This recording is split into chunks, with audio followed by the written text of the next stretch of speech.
What do bananas do when they meet? I don't know. A banana shake. Oh. They have a banana shake. Yeah, I got it. Hungry Squared, bringing you the best food talk anywhere. Welcome to the Hungry Squared podcast where the brain and belly meet. I'm Sharon from the Wasatch Cooking Guide. And I'm Winter from theredparty.com. This week, we are talking about culinary science with new author Jessica Gavin. She's a culinary scientist, a food scientist, you guys. We're going to geek out about cooking methods, and it's going to be so amazing. I'm so excited. Let's talk about it. Hello, Sharon. Winter. How are you? I'm great. How are you? Oh, super great. I'm like really excited for this episode. You don't even know. How was your week? It's been good. Has it? It's been good. What'd you do? What'd you eat? Did you have anything fun? So we kind of took it easy this week. Ike and I were both at home for half the week, and it was nice to kind of hang out together. And we also got to see family that we don't see very often. Yay. Only are they a few times a year. Are they the family that you want to see? They are the family that we want to see. They're the family that we're friends with. Okay, good. I mean, there's a difference. Yeah. But we love our families and we're grateful that you support us. Yes. By listening to this podcast. Thanks. But we got to hang out with some of Ike's cousins, and they live up in Park City, which is not far from us, but we're all very busy. And so it was nice to just kind of sit and relax and hang out together. And we had brisket. Oh man, it's like a double brisket week. It is. Well, so I know that I talked about it recently, as recent as last week. Yeah, I think it was. But they have a Traeger. Oh, so they have a different smoker. And it tasted different. It tasted different. And it was really good. Interesting. It was still very good. So we learned a little bit about temperature and like kind of from how Adam cooked his brisket and kind of some nuances between the egg and the Traeger. Oh. Because the Traeger's a wood pellet. Yes. Instead of like powered by the wood charcoal. Right. Lump charcoal. Mm-hmm. And so we just kind of learned some nuances about it that we are going to do that we might incorporate into our brisket making. So it was very exciting for us. That is. And we had some great sides with it. So yeah.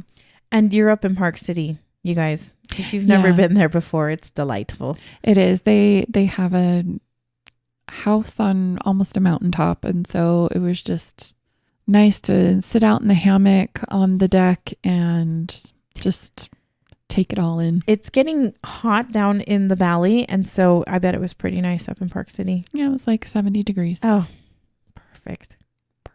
I know some of you people live in like 70 degrees all the time, and I'm a little jealous. I'm a lot jealous. Yeah.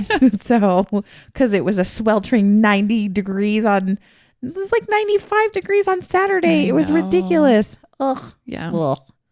What did you eat this week, Winter? Well, we have talked about Ruby Snap before, have we not? The cookies. So it's the delicious cookies. These are gourmet cookies and they're delightful. Sharon and I and our families actually attended a new kind of pop-up interactive museum just recently. And it's called the Hall of Breakfast. And one thing I thought was rather impressive. Now it's kind of like everybody says it's a museum. It's actually, I liked their outlook because they really wanted people to like, remember, you can start your day out really on a positive note with breakfast. And I just really like that. It's not very museum-esque. I'm just saying. It's kind of interactive and fun and Instagram worthy. Yeah, it's pretty fun.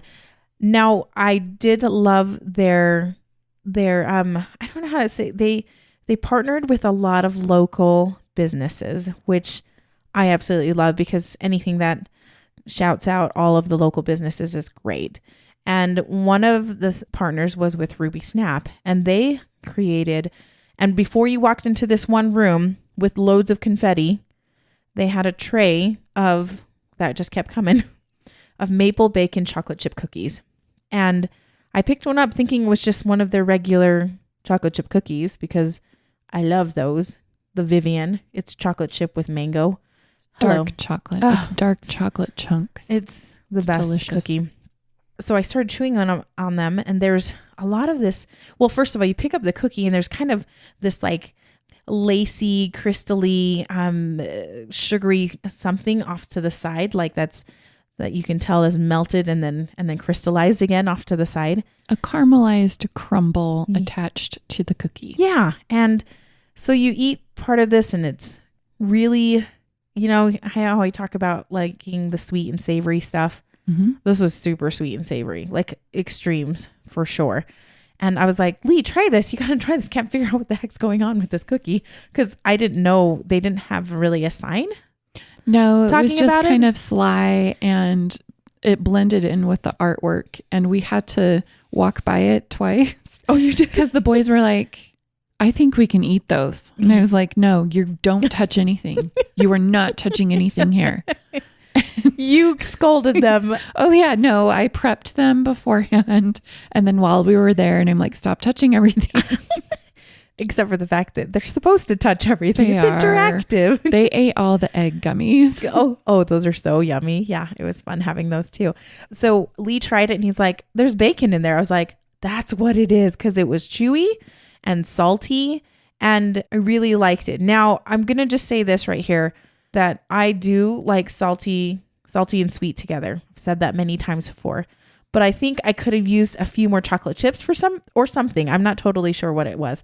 Couldn't put my finger on it, but it was delicious. And if you happen to be in the Salt Lake area, you should go check out the Hall of Breakfast. Like I said, it's a fun little interactive thing that you can bring with your family, and it's just really fun and kind of goofy. It's just a fun, goofy night out, and then you can get cool pictures.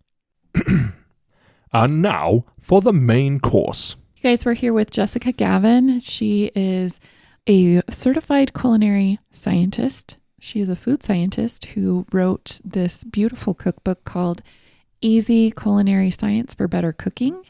And we're super excited to talk to her today. Yeah, we are recording this little intro part after we had the interview. And I love that. This is one of my favorite interviews, Sharon. Mm-hmm. By far, yeah. I learned a ton, and I'm going to make some biscuits now.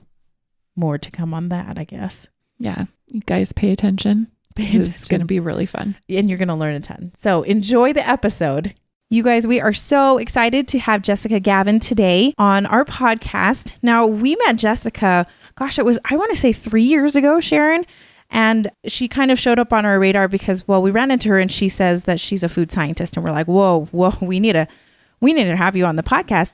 And then she further impressed us so we met her at the Everything Food Conference. We seem to meet a lot of people at the Everything Food Conference.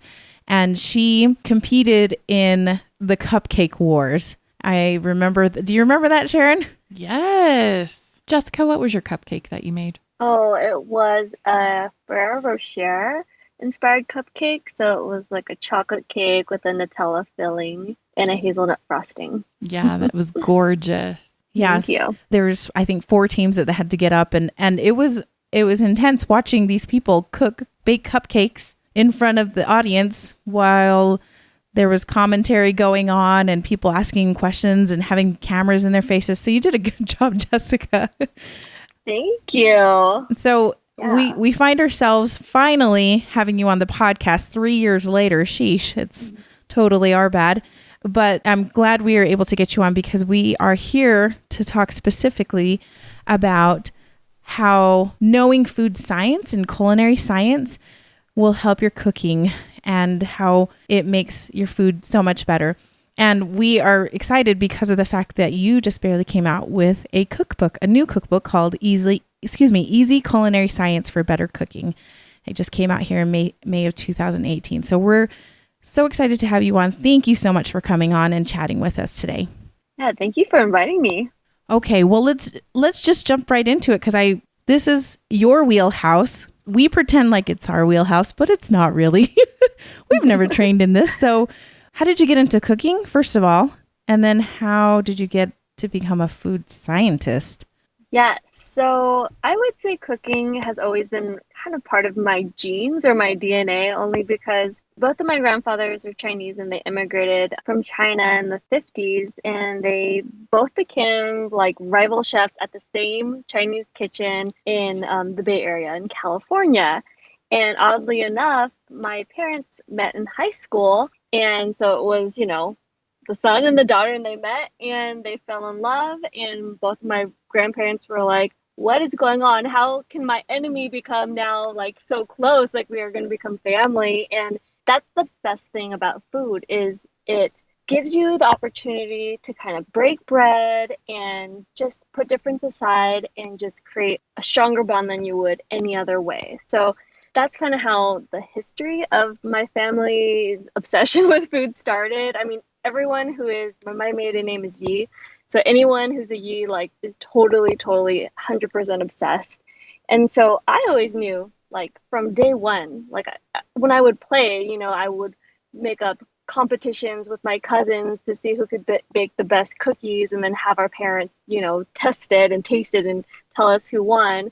So I just always had this culinary spirit. And I thought I was gonna go straight to culinary school right after high school because I had worked at a European bakery for 3 years and absolutely just fell in love with the craft. And all I wanted to do was watch episodes of Dessert Circus and, Yang Can Cook and all of the great. But I found that I just needed more. Like I needed more information, this kind of the why behind why I was doing things because if a recipe is well developed, you can make it and you just kind of hope like it's going to turn out the way you want it to be. But to actually understand how the process was designed of that method and why certain ingredients were used and the timing of everything together, I felt like it just took another level of understanding. And luckily, one of my good family friends told me about food science. And, it's not something that is really talked about in high school or known as like something you could do as a career. So I was really curious, a little hesitant because honestly, I didn't excel in science. I didn't excel in math. Like I was 1,000% an artist. But my pursuit of just curiosity and wanting to know more and expanding my understanding of culinary arts, I was willing to kind of take on the challenge and learn the deeper molecular side of food.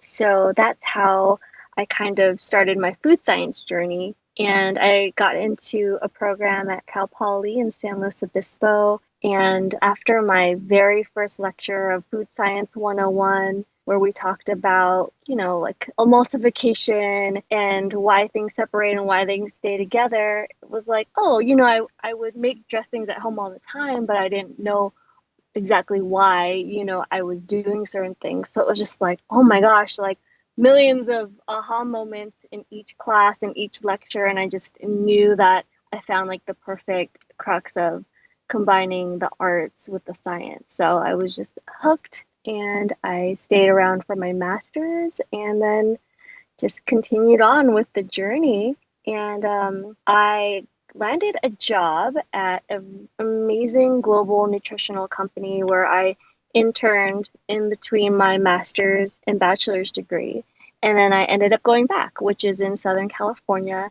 And one of my contingencies, though, for joining was I asked my hiring manager if they would be supportive of me going to culinary school because I really felt like it could help with my formulation and designing products, understanding global tastes and flavors and textures and how it all worked together in creating a manufacturable product. And they said they would be totally supportive. So as I was hustling my first couple of years, as a career food scientist, I was going to culinary school at night. So it took me probably 3 years to finish culinary school, but it's kind of one of those like Clark Kent moments where I'd like lab coat by day, chef coat, at night. And it's just like getting my second, third, fourth wind.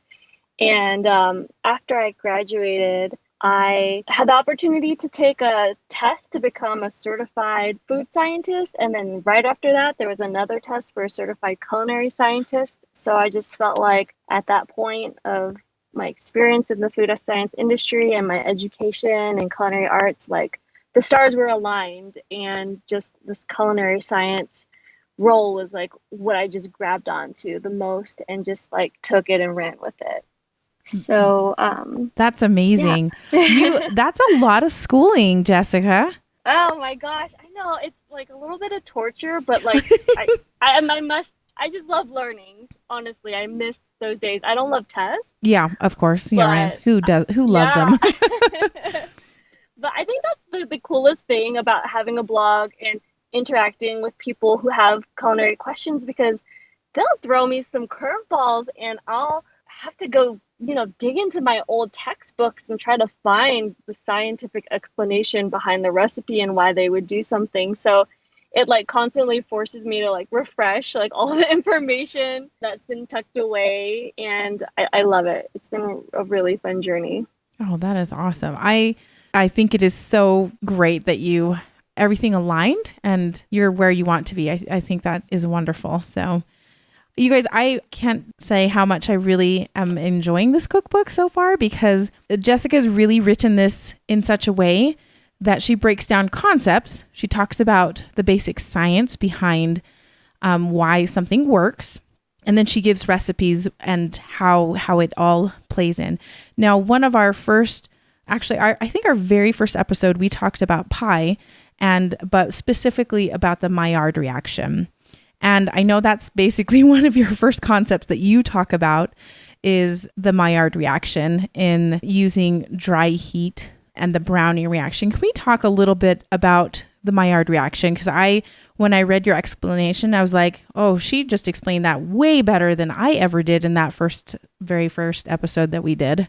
Yeah, no, I would love to. I mean, it's kind of finally putting a tag on something that people can see and visualize while they're cooking and everyone experiences. May it be something from savory, and seeing that golden brown color form and like the new flavors develop from the high heat on the pan, or like you're saying, the pie crust, the interaction between sugars and amino acids with the flour in the crust, kind of interacting and creating these new compounds called dicarbonyls, and it continues to create color and flavor, and it's just like hundreds and hundreds of flavors being developed. So it's just really cool thing that's integral in cooking, and it happens in most of the processes unless you're like going to poach something. But it's one of those things that make people really feel like, wow, this dish went from, or this dessert went from like, oh, good to like amazing. Or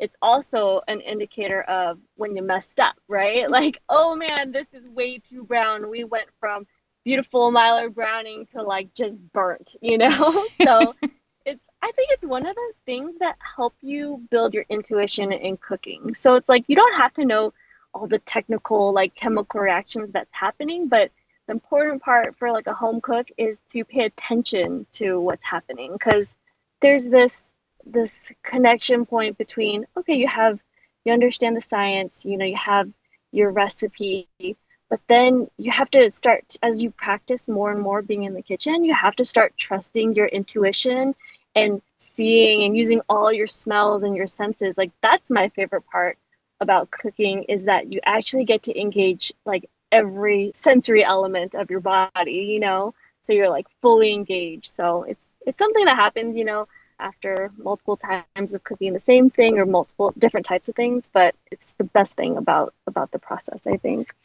Excellent. Now, with kind of dry heat cooking basics that you kind of go over, one thing I was a little surprised at was, and I don't think I realized this is, but you have a sentence in there that says you got to make sure the surface of your food being cooked is dry to prevent steaming and to get all of that maximum browning. And yes. I'm assuming you're going to get into more of that's when you use the water-based cooking and that type of thing, because you want to prevent that when you're doing the Maillard reaction. Is that right? Yeah, because the most important thing is like the Maillard reaction will not happen until like the surface temperature of the food reaches like 300 degrees or like about 150 degrees Celsius. So to get that to happen, obviously the pan and then the heat transfer to the oil that you're using needs to be really hot. And you have to make sure you're selecting the right oil as well, because you want to make sure that that oil is going to not break down and start to flash or whatnot, or start to, make acrid notes and just make the food taste really bad. So you want to have something that's going to maybe be at, like, say 400 degrees, like a peanut oil or a vegetable oil or a light olive oil to fry whatever you're cooking. And then at 300 degrees, that's when the surface of the food will start to brown, and it happens very rapidly, once you get going. So it'll only take a couple minutes. So once that starts, you got to pay attention. Don't go on Facebook or Twitter or watch the Kardashians. You gotta stick around. Don't go away. We're not slow cooking here. We're actually, developing color and crust and flavors. So you got to keep a close eye on it. And that's where you have to pay attention from it goes a beautiful golden to burnt. Yes. And I think what I mentioned about the steaming is when you're, the most important thing is cooking is 80% prep and then maybe 20% actually cooking. I realized when I was staging at restaurants, spending all day just chopping and fabricating. But you could easily just, if there's a food like a chicken, you take it out of the package, or scallops or something like that, or even you're going to roast some vegetables, you want to make sure the surface is as dry as possible, because, everything's going to come to equilibrium. So if you have a chicken that's, got water and it's cooler, it's going to take longer to develop the colors. And so you want to just maximize the browning reaction as quickly as possible. And there's super easy ways to do that just by drying the surface. Just with paper towels and such. Yeah. Easy as that. Okay. And, one other thing is, if you were going to roast a chicken, you can dry it off and then put it in the refrigerator uncovered, and then let the circulated air dry the surface. And so it'll get a lot more dry, and then that will help it brown quicker too if you're making a turkey or chicken the next day. So you would leave it uncovered for overnight? Yeah, totally. Because it's actually really, really dry conditions in a refrigerator. Right. So it'll keep it chilled and it'll keep the poultry safe for consumption, but it'll just totally dry the surface out. It's kind of like aging a steak or something like that, because it just dries it out and makes the flavors more concentrated and stuff. I'm gonna have to try that out sometime. So yeah, and since you're removing more moisture over time, it'll be even more crispy too. Skin will be crispier. Man, so color and crispy. I know that. I was like, that's a jackpot for me right there. So I really like how your cookbook is broken down to different cooking methods, like Winter was saying earlier, and how it kind of, to me, it goes from a little bit simple to advanced. So you start out with the dry heat cooking, and then you talk about moist heat cooking methods and techniques and why they work. And I thought it was interesting that frying was considered a dry heat method, and things like, the moist heat method was just inclusive of water only. Yeah, I mean, you'd think that because oil is a liquid, it must be a moist, a moist environment. But I mean, the oil itself has no water in it. So you just have to kind of think from that molecular level when you're distinguishing between dry heat versus moist heat. Moist is, to me, just is you're using water to cook a food. And then dry heat, you're either, baking or roasting, or you're using some sort of vat to cook the food. So if you're stir frying, deep frying, pan frying, those would be all dry heat cooking methods. And the interesting part about moist heat is that it is all water, but it's what you're doing with the water. So sometimes that's turning into a gas, right? Yeah, so it's the states of the water that you're using, you're manipulating to get a certain effect, essentially. One thing I wanted to talk about, because I think I knew this is what happened, but I wasn't completely sure until I read what you wrote. But can you tell us about the chemical reaction that's happening when you steam vegetables and then you blanch them? Because, of course, we all hate soggy, kind of grayish looking vegetables. Yes. If it's gone too long. So can you tell us about what's happening when you either steam them or quick boil them and then pull them out and blanch them, which is kind of shocking them in cold water, ice cold water, that type of thing. What's happening chemically there? Yeah, so when for steaming, I mean, the ingredients aren't actually ever coming into contact like with, say, actual water, liquid water. So the water is turning into steam, and in that enclosed vessel, it's becoming superheated and extremely hot, so it's vaporizing, and that intense, like over 212 degrees, is actually going to cook the food very, very quickly. Because boiling water will only get to 212, but steam will get much hotter. So that's why when you steam something, it just happens much more rapidly than other like water cooking processes. So that's one thing. And the same thing could happen, say, okay, for blanching and shocking, both of those methods, your goal is to, say if it's a vegetable, is to soften the cell walls so that it's edible, right? So you have the same goal, and for both of them, you don't want them, say green beans, to turn mushy and green. So what's happening with the blanching is you're using that super hot boiling water, and you're just cooking it for like, say, 2, 3, 4 minutes until it's tender. So usually after 2 minutes, I'll pull one of the vegetables out and just like take a bite and see how it turned out, and then keep on going and checking every 1 minute till it's just crisp tender. And so what's happening is you're tenderizing the cell walls with the hot water, and then there's chlorophyll inside.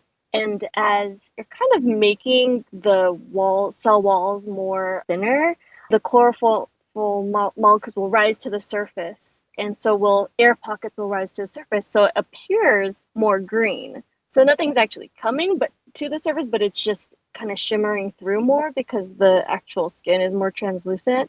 And then if you continue to cook it and you forget to take it out, it's going to become super mushy because of the hot water. But then there's also like magnesium ions that are in the center of the chlorophyll that will also release. And that is going to change the actual color pigment of, say, the green vegetable, so that it looks more olive green.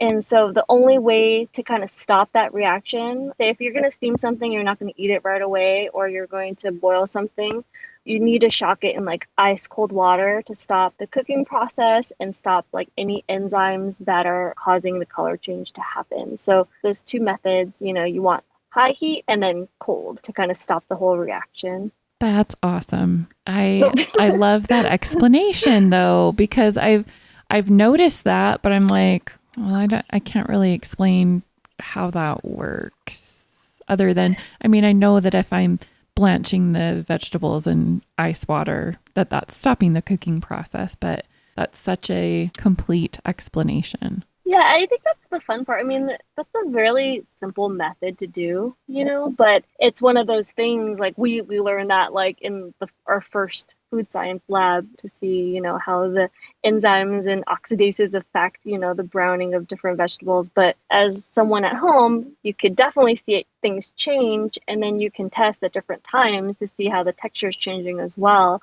So it's kind of a cool like little mini experiment you could do. I love it.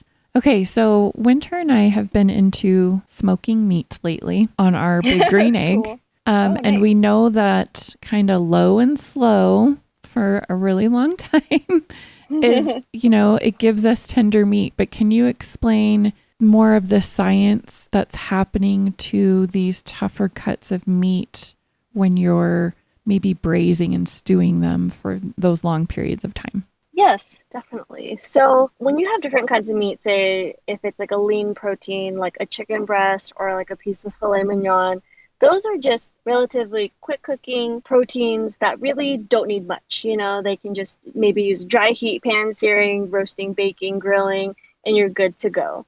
But, we don't like to waste, food. So you can really take advantage of a cooking process to take a really inexpensive, less desirable, I guess you could say, cut of meat, like shoulder or rump or, like pork shoulder for like carnitas, things like that have a ton of intermuscular connective tissue.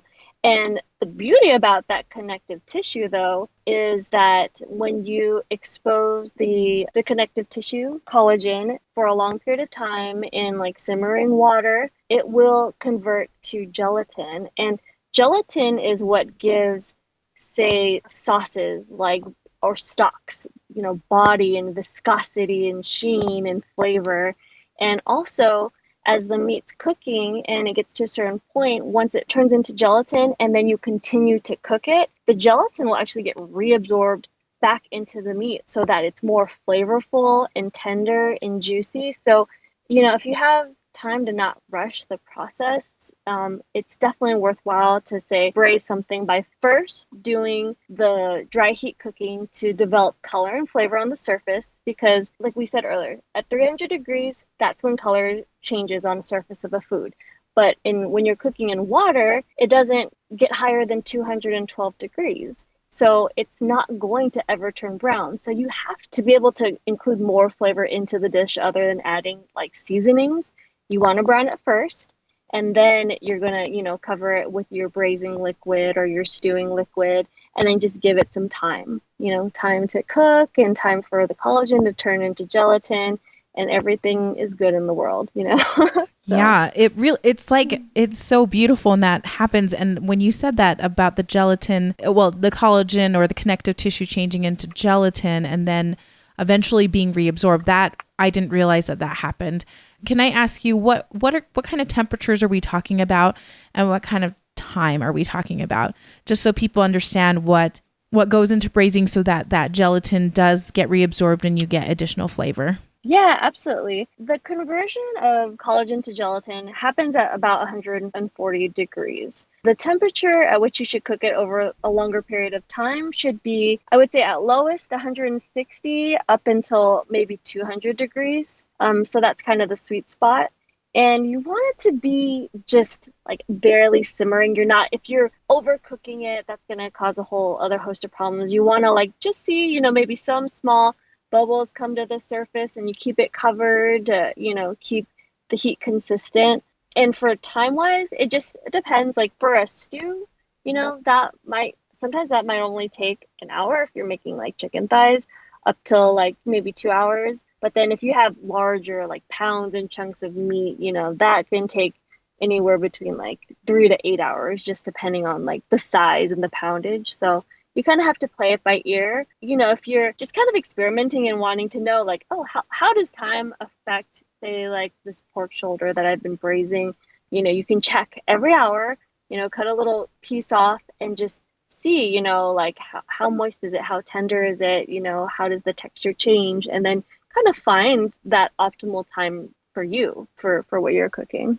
I need to do an experiment now. Oh, that's good stuff. I'm like, this is so interesting. Like, I really stink at braising this stuff because I think I'm impatient, because I feel like maybe I just don't let it go too long and it feels dry. So if it's too dry, then the connective tissue just hasn't broken down, right? I guess it also depends on like how much braising liquids you might need a little bit more in there, because sometimes, it'll get lost just naturally, a little bit seep through the cover. But yeah, like there's this weird point sometimes where you're like, why doesn't this taste the way I want it to yet? And it's just because it probably needs a little more time. Okay. I just need to be more patient then, is what you're saying. Yeah. Yes. I really love braising like in the oven, because to me, like that's the most consistent, because I have a gas stove. So, I can braise on the stovetop, but I really love just like setting it in the oven and kind of letting it go, and then like checking on it every once in a while. And you use a Dutch oven, it's generally for this kind of cooking method. And I'm assuming it's because we've talked about Dutch oven on our cast iron. It has really good heat capacity, if I'm not mistaken. And it's once it gets heated, it will stay nice and at the temperature you want it to be. Yes, exactly. Awesome. Yay. We love cast iron and Dutch ovens. Yeah, and it's like nice and thick, so it kind of keeps the cooking temperature even. Because if you had like a really thin piece of equipment, it could like burn the bottom and then just be really inconsistent, and like the edges get dry. So I really like a heavy like Dutch oven. Excellent. Can we move on really quickly? Your next chapter is actually about slow cooking. So yes. I kind of thought slow cooking was really similar to braising and stewing. I think I might be, I need you to help me define that. Yeah, no, it is. And it also depends on what you're doing. So slow cooker has become this thing where it's like, oh, just dump it in, set it and forget it. And that's like the beauty of it, right? Because you're like, it's just plugged in, it's safe, nothing's happening. Unless you watch This Is Us. Like, don't watch This Is Us. Learn about crockpot. That's probably not going to happen, though.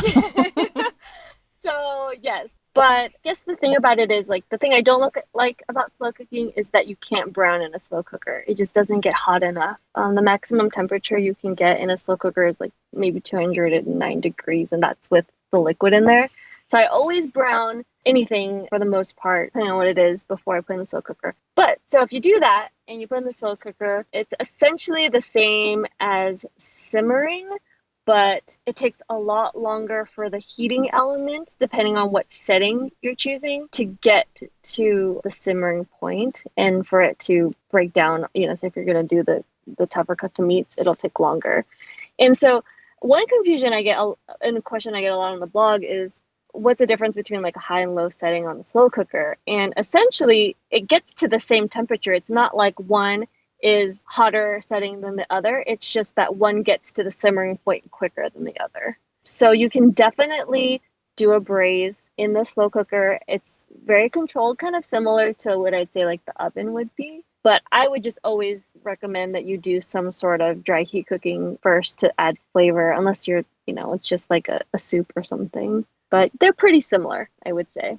You kind of blew my mind. I didn't realize there was a difference between in the high and low setting on the slow cooker. Sharon's like, duh, Winter. And I'm like, I didn't know that. No, I didn't. Honestly, I thought it was higher temperature, right? Oh, it's high. It'll cook quicker because it's higher like temperature. But I actually Crockpot had one of those ask me any questions live, and one of that question came up on the blog, and I was like, you know what? I need to ask people who are making this equipment and just to make sure. And that's the answer that I received, and it's been pretty consistent in that response. I was like, okay, that makes sense to me now. So now, Jessica, then what would the benefit of bringing it up to simmer faster versus slower? Does that make sense? Like, what would the benefit be? Well, I think, you're just kind of skipping out on that preheat time. So it's to say if it took, I always feel like it takes like an hour to get it going in a slow cooker. Whereas if you're simmering something, you could essentially turn it up to boil and then bring it down the simmer right away. So you're kind of just cutting out a little bit of time up front, but you still want to, continue to cook it for a long time in the back half. Yeah, I learned the high-low is mostly just fast, slow. It's not really a temperature thing necessarily. When I got a slow cooker from the thrift store, and I had two, and they were different sizes, and I started kind of experimenting with them. So I was like, oh, I'm pretty sure these are the same temperatures. Yeah, I think the thing is when you're calibrating, I guess you could say a slow cooker, by adding water in and letting it come up to temperature for a couple hours. You want to just see if you could target 185 degrees, and if it's lower than that or running too high, then you need a new one. And they're really relatively cheap. I think it's a very convenient, low stress tool to use if you have more counter space, We always talk about tools, kitchen tools and gadgets, and what we will keep in our kitchen. That's one of, I think the slow cooker is actually one of them. Yeah. And then what's good enough to stay on the counter and what gets put away. I know, it's a competition between slow cooker and Instant Pot and blender right now, I think. Exactly. Okay, let's move on to emulsification. Now, I studied chemistry and we did talk about emulsification, but I never thought about it in the food sense. I don't know why, but it happens all the time. So can you define, we've talked about emulsification here on the podcast before, but once again, we'd love to hear it from a pro who is better at teaching things than we probably are. Oh, no worries. So yes, emulsification, essentially you want to make a mixture uniform. So that means that when you look at it, it has a consistent look and feel. And the tricky thing is most of us, we're trying to mix two things that don't want to be mixed, like cats and dogs or whatnot. There's a couple ways to do that. And the most common way is using shear force and agitation to separate oil into droplets, which are called a dispersed phase, into a continuous phase, which would be, say, the vinegar. So that when you add it or, onto lettuce or, you're dressing something or adding a sauce to a food, that it sticks on and that it's consistent in its taste and appearance. And so when you're working with emulsions, there can be different types like temporary. So that would be like, hey, I'm just going to add oil and vinegar into a jar and shake it up. Like, I don't like doing that just because I really believe it's so important to break down the oil droplets into really, really small sizes. But that would only last maybe 30 minutes or an hour if you left it on the counter. And that, creates kind of more oily salads, and it's not the best way to go. But if you need a quick fix, that's okay. And then there's you could do semi-permanent. So if you use something like an emulsifying agent, some emulsifiers could be, a weak emulsifier could be something like mustard or a little bit of honey. Or my favorite emulsifier is lecithin, which you find in eggs. It's like a protein in the eggs. And basically, it's kind of like if you went to a party and your friend went, but then you didn't know anyone else there. Like an emulsifier is like your friend, and they're bringing all of you guys together. And then, Nice. I start drinking. Y'all start to get uniform and you're partying it up, right? So Yes. the emulsifier acts as that thing to bond two things that don't mix, the hydrophobic stuff, and the hydrophilic stuff. So definitely if you add egg to a mixture, you're going to get a longer like suspension. So say mayonnaise is the perfect example of like a more permanent emulsification. And then something like a hollandaise sauce would be kind of more like a semi-permanent because you're using butter and eggs to make the sauce. So those are kind of examples of emulsification. I love that. That really helps me see that. So really quickly, the lecithin in eggs, is that contained in both the egg and the yolk, like a combination, or is it just in the yolk? It's in the egg yolks. Okay. Just wanted to clarify. If you've ever seen like lecithin powder, a lot of times they sell it in health food stores to kind of allegedly help with like gathering like the cholesterol like in your arteries or something and help you do things like that. It's because it's binding the fat and the lipids and then being released with like the water in your body. So okay, that makes a lot of sense. So if you were trying to do a vinaigrette, that's just a temporary thing. Is there any way to have it be a little bit more semi-permanent, for example? I'm sure that as a culinary scientist, you probably have tricks up your sleeve to make it a little bit more shelf stable and doesn't separate, that type of thing. Yeah, my favorite thing, and I honestly feel like people shouldn't be grossed out about this because it's just like eggs and oil, is to just add like, say if you're making like a cup of dressing, add like a teaspoon of mayonnaise because the mayonnaise is already an emulsion and it's a very stable one. So if you add just a tiny, tiny bit, it's going to stabilize that for like a few days. So that's my little trick. If I need a sauce right away, I'll do the vinegar or a little bit of and honey. But yeah, if you just do a little bit of mayonnaise, like that will keep your dressing stable for longer. Like if you're at a party and you're like, oh, I don't want it to break or worried about that, I would go that route. Thank you. That was a nice little trick there. Gonna have to use that in the future. Okay, so can I ask you about sauces? Like when you're making a sauce, because sometimes it feels like it's so temperamental. I'm like a pan sauce on the stove type of a thing. And it's coming together and then suddenly it's not. And it quote unquote breaks. The sauce has broken. So what's happening there and how would you salvage that? Or do you truly have to just start over? So the reason why your sauce breaks is because when you're adding butter in towards the end, right? Yes, usually. Yeah, so usually, okay, if the sauce you're talking about, like a pan sauce, you're not adding flour, right? Any kind of thickening agent, just butter? I've done it. I mean, usually if I'm adding flour, it's a little bit better, like a roux. Yeah. Will hold up a little bit better.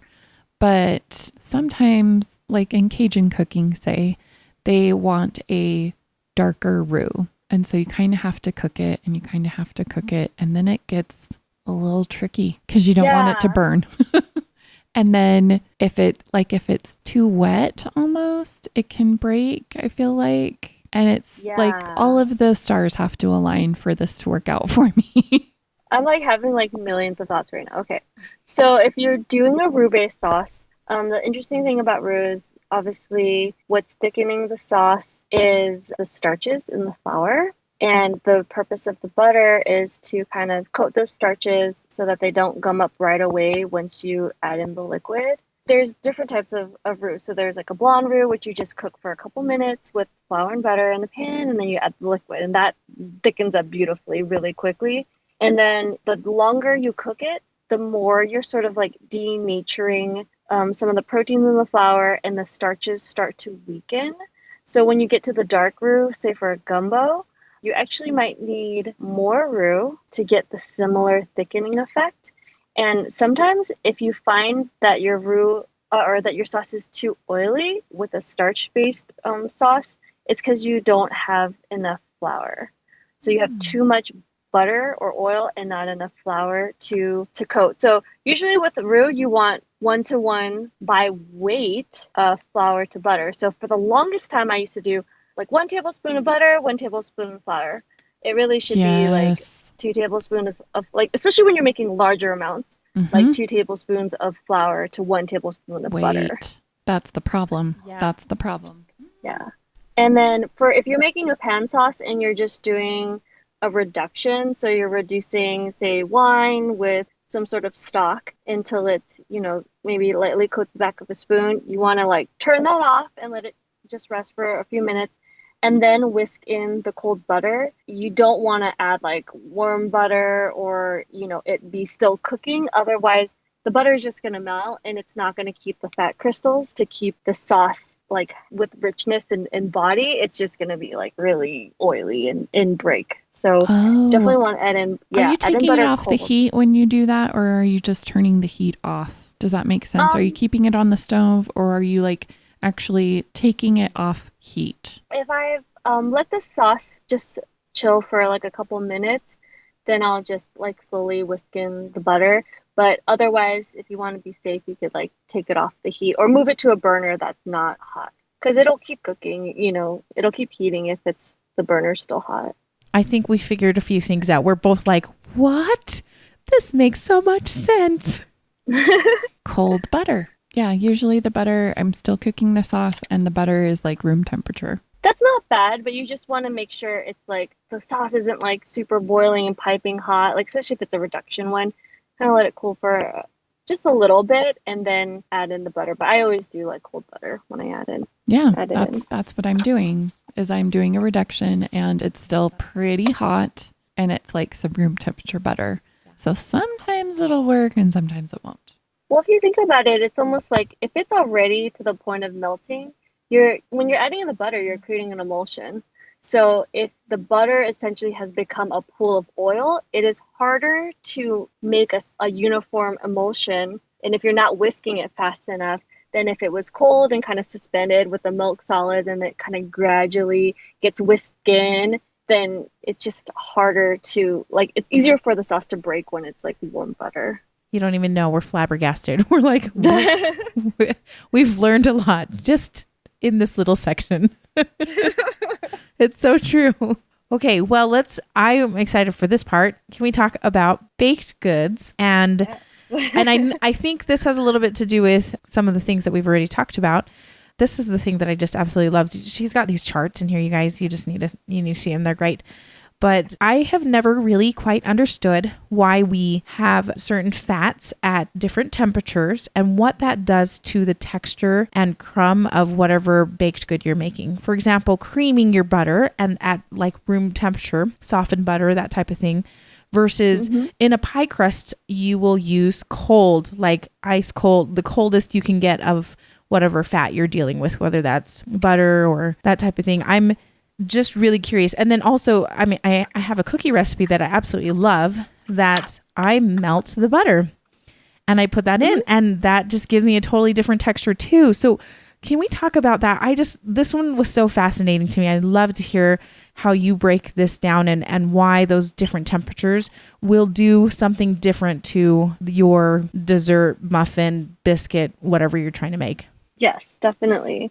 Generally, there's 3 different mixing methods when you're making a baked good that involve, some sort of fat. So the method is either you're going to cream, you're going to do a muffin method, or it's going to be a biscuit. And the way you use the fat and treat like the ingredients and how you mix will give you a totally different texture or crumb of your finished product. So for example, a muffin method, like that one's kind of fun because it's super easy. You just mix like the wet ingredients, the oil, and then you stir in the flour, right, and the sugars. And the purpose of that is you want essentially the oil, because it's melted, has a ton of surface area.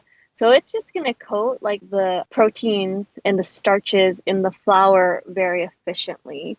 So, when you bite into like a bakery style muffin, it's got like a nice tender crumb, and you could almost like not feel the oil, but like you just know it's like super tender, and it's just like so easy to slice. So that's why you'd want something that's more liquid, so it has more surface area and it coats the proteins quicker to prevent gluten formation as much. You want some gluten formation through the flour and the starches, but you're going to mix it just briefly until it's hydrated and you're done. If you overmix it, it's going to become like a hockey puck. For the creaming method, a lot of times that's used for cakes and cookies. And basically what you're trying to do is build air pockets. Air pockets is going to give structure. It's going to give leavening ability, and it's going to give like a little bit of a different texture to your product. So when you cream, say, room temperature butter with sugar together, basically the butter needs to have some fat crystals still left in the butter, because if you melt it and it's like completely melted, it's just going to not hold any air, or steam to give lift unless you have another leavening agent like baking powder or baking soda in the recipe.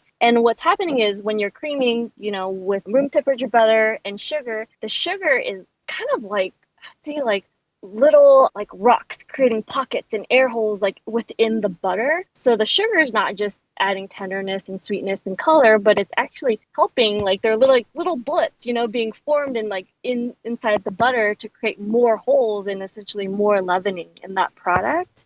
So that's why you might use that for like a butter cake or chocolate chip cookies or whatnot.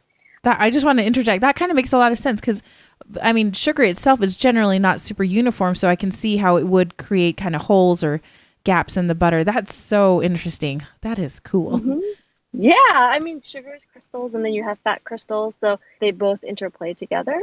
And then for the biscuit method, I love this one because you're literally like, you want like ice cold or like super chilled small pieces of butter or fat, and essentially what that is going to do is make these huge like pockets, visible pockets within the protein layers. So when it goes through the baking process and the butter melts and the proteins harden, inside that protein, say like shell, you're going to have this hole where the butter was. So the butter is going to melt into the crust, and then inside is going to be air that helps leaven. So if you're looking for a flaky biscuit, you're going to want, larger pieces of cold butter that go into the oven cool so that they stay, flaky, and that it's not going, if the butter melts, you're not going to get layers. So if you're looking for a flaky pie crust or super layers like on your biscuits, you want that cold butter so it keeps like physical pockets of space so that the air can, or the CO2 can like kind of rise and the steam can rise, and it just like has these tear apart layers that are so awesome. I want to make biscuits now. I'm like, that sounds so good the way you described that. I was like, yes, I want tear apart layers. You have to make the biscuit recipe like in this cookbook, because I did a ton of testing. Did you? I think I got like 3 double chins from the week of testing biscuits. I was like, oh my God. Yeah, you guys have to see this picture. It's so pretty. Like, it is like there you can see layers and pockets of like there's space, and it's lovely. There's a lot of science that was happening because I would change like just little things or the size of the butter or the shape of it, and it would totally change the architecture of the biscuit. So it was really cool, actually.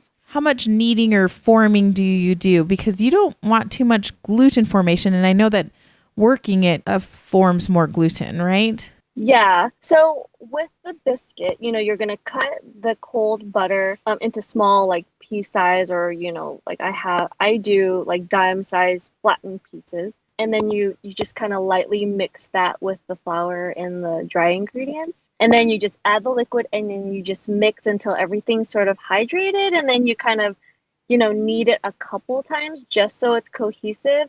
But what I like to do with my like country style biscuits is I kind of under knead it so that there's still like a little bit of like dry, buttery crumbles on top. And then that's going to give like extras like surface texture. So I don't like to over knead it. So if you over knead it, it's going to be a little more pliable, like KFC biscuits. But if you knead it a tiny bit and leave the dough a little bit more dry, it'll give you more texture on the top and more surface.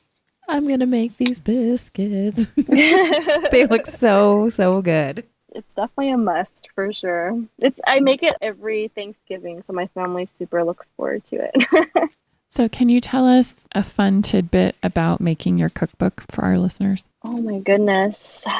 This cookbook is definitely a dream of mine. It's something that I never thought I could do because I thought I had to be a restaurant chef to publish a cookbook.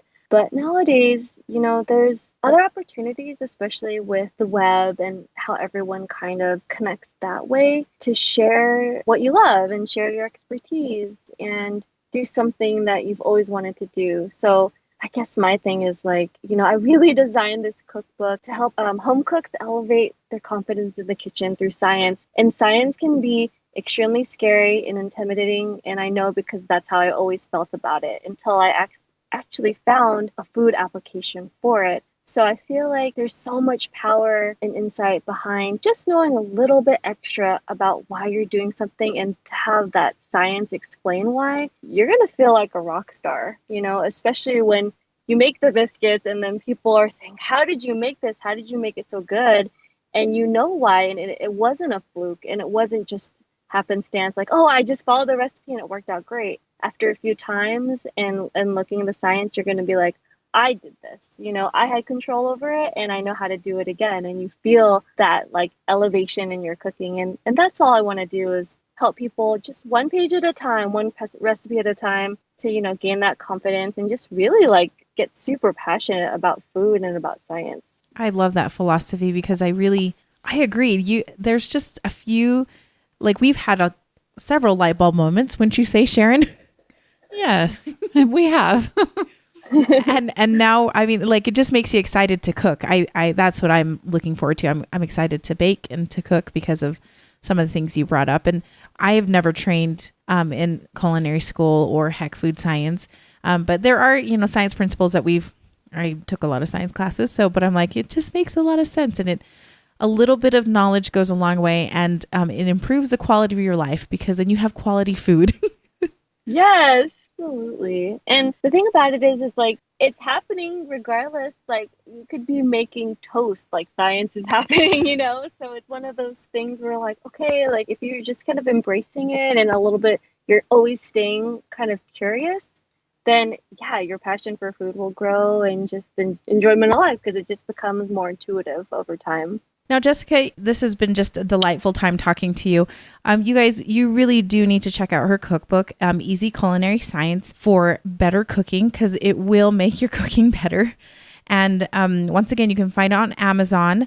And you can also, if you want to go pick up actual copy, Barnes & Noble has them. Target and Walmart, you can find those a copy online as well at those stores. But once again, Easy Culinary Science for Better Cooking. And you can find Jessica at www.jessicagavin.com. And Jessica, it sounds like you often get questions about why something happens the way it does. Is that appropriate to say on your blog? Yes, absolutely, for sure. That's fun. So if you guys have any additional questions, especially if you pick up one of her cookbooks and have questions, I bet she would be willing to answer questions if you run into anything. I'm looking forward to making a lot more of these recipes in the coming weeks. Now, we are excited to do a giveaway with Jessica. We're going to actually give away one of her copies of her lovely cookbook. And so if you want to join us over on Facebook and Instagram will give you more details there and how you can win a copy of the cookbook. Yes, that would be awesome. And yes, I am here for you guys anytime. You can find me at jessicagavin.com and email me directly. And I would love to answer any culinary questions that you have. Thank you so much for coming on the show today, Jessica. This was so fun to have this conversation with you and to learn so much. Thank you. I had a blast too. Thank you so much. Thank you. Take care. Thanks for joining us today for our show. You can find us at hungrysquared.com, Apple Podcasts, Stitcher, Google Play Music, and Spotify. Hey, you guys, guess what? We're going to turn 100. Our podcast is 100th episode in a couple of episodes. Whoop, whoop. Oh my gosh, we're so excited. So if you haven't yet already subscribed to our podcast, you should do that on wherever you're at. And also find us on Instagram and Facebook. So subscribe there, like our page, because we are going to have some big giveaways, Sharon. Big giveaways for our 100th episode to commemorate. And you guys, these are big giveaways.